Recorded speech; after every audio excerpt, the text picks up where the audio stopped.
amigos, it's Dani here and welcome to my studio. Today I want to walk you through the color theory and the color wheel, and we're gonna create it together, and I'm gonna show you what are the tips and tricks on creating the color wheel and how you can understand better the colors so that you can use them better when you're painting or drawing. If you're into realism, this is a key aspect that you need to get right in order for your painting to look more real. What you are going to need is a brush, a piece of paper, and obviously your paints. We're going to start with the primary colors, which are yellow, blue, and red. So I'm going to apply them here, followed by applying the blue, and I am going to apply the red as well. The three primary colors are in a triangular shape. We're going to apply the secondary colors, and the secondary colors are achieved by mixing two primary colors together. I'm going to take a tiny bit of yellow as well as blue to achieve green. We're going to achieve orange by mixing yellow and red. We're going to achieve purple or violet, and that's going to be done by mixing these two colors together, so red and blue. We're going to create the tertiary colors, which are achieved by mixing a primary color with the adjacent secondary color. So what we're going to do, since we have the purple or violet color here, I'm going to mix it with more blue to do a blue-violet color. We're going to do the same, but for this part over here, so we're going to take a bit of red on here and then mix it with this color that we had previously created. And that's going to create a red-violet color. Next, we're going to create a red-orange color by mixing red and orange, followed by creating another tertiary color by mixing yellow and orange. Next, we're going to create a yellow-green. And the last one that we're going to create would be a blue-green color, which will be achieved by mixing this blue with this green.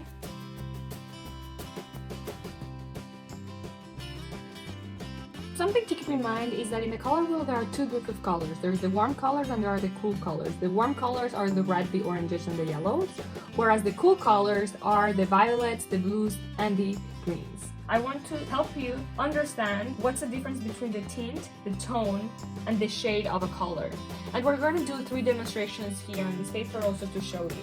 To achieve the tint of a color, you need to add white to that color. So what we're going to do is that we're going to play with the red, and I'm going to show you how the tint would vary.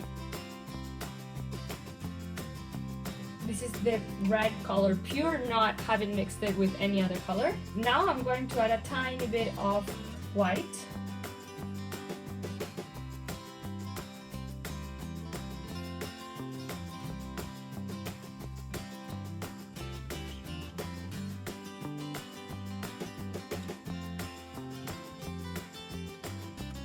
As you can see, the tint of red goes from pretty much red to pinkish and then to like a baby pink.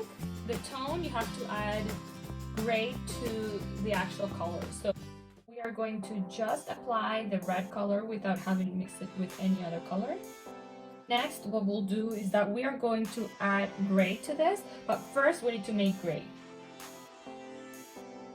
If you notice I'm using a spatula, this is because it's just easier to mix colors with a spatula if you don't want the residue to get into the bristles of the brush. Obviously it's not required, but if you want to make your life easier, you can do that.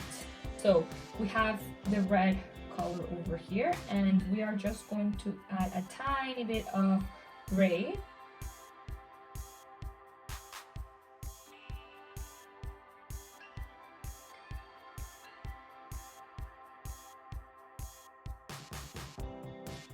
Now I'm going to show you the difference between these two and the shade.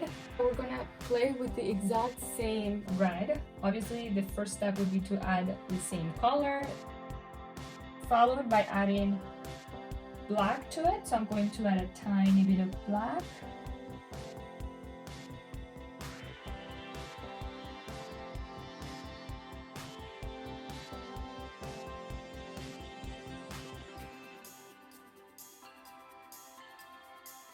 It's really important that you practice and do studies with color mixing to really understand how colors work, and to also save you a lot of money and to allow you to get to the exact color that you're aiming for in your painting. So just a little bit of a recap. There are two groups of colors. There's the warm colors and the cool colors. The cool colors are these ones over here, and the warm colors are these ones over here. The colors can have a different tint, a different tone, or a different shade. The different tint is achieved when you add white to the color itself. So as you can see, this is a demonstration of how it went from red to like a baby pink color. The tone of a color is when you add gray to that particular color. So using the same red color, we saw how it went from red to pretty much a gray. To achieve the shade of the color, what you need to do is add black to that particular color. So in this example, what we used was the exact same red color that we were using before in the previous examples, and you can see the transition to pretty much black. Something that I want to mention is that complementary colors are opposite colors from one another in the color wheel. This example would be yellow and purple, or orange and blue. Fun fact about this is that these will actually make the intensity of the color tone down if you mix the two together. So I'm going to demonstrate this here on this side of the paper. Let's do orange and blue. And we add a bit of blue to the orange. What's going to happen is that you're going to get more of a toned down orange color.